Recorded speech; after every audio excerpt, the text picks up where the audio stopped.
قربانی کرنے کا مقصد یہ ہوتا ہے کہ اللہ کی رضا، اللہ ہم سے راضی ہو جائے۔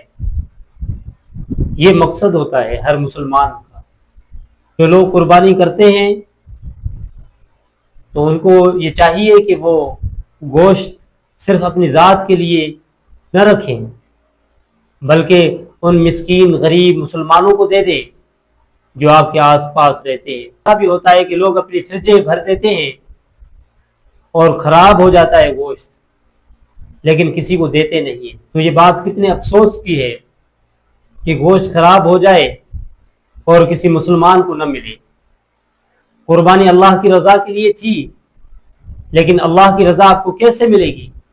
اور گوشت خراب ہو گیا، کسی کو آپ نے دیا نہیں، تو اللہ کی رضا آپ کو کیسے حاصل ہوگی؟ اللہ آپ سے کیسے راضی ہوں گے؟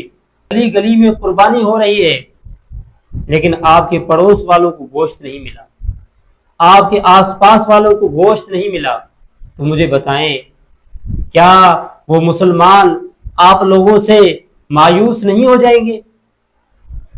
وہ یہ نہیں کہیں گے کہ یہ قربانی تو تھی لیکن ان لوگوں نے اپنی ذات کے لیے قربانی کی تھی، یہ اللہ کے لیے قربانی نہیں تھی؟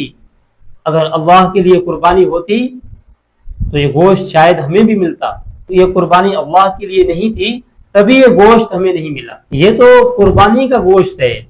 صحابہ کرام کو آپ دیکھیں کہ وہ کیسے اپنا مال دوسرے مسلمانوں کے اوپر خرچ کرتے تھے، خود پیاسے ہوتے تھے لیکن دوسروں کو پانی پلاتے تھے، خود بھوکے ہوتے تھے لیکن دوسروں کو کھانا کھلاتے تھے، خود ضرورت مند ہوتے تھے لیکن اس کے باوجود دوسروں کی ضرورت کو پورا کرتے تھے۔ یہ کتنی بڑی بات ہے۔ ہم جن صحابہ کا نام لیتے ہیں، جن کو مانتے ہیں، تو چلیے آئیے ان کے نقش قدم پر چلے، ان کے نقش قدم پر چلے، انہی کے راستے پر چلے۔ جس طرح ان لوگوں نے قربانیاں دی، اللہ کی راہ میں مال خرچ کیا، اللہ کی رضا کے لیے سب کچھ کیا، تو ہم بھی اللہ کی رضا کے لیے سب کچھ کرنے کے لیے تیار ہو جائیں، قربان ہونے کے لیے تیار ہو جائیں، اور اپنی ضرورت کو پورا نہ کریں، دوسروں کی ضرورت کو پورا کرنے والے بن جائیں۔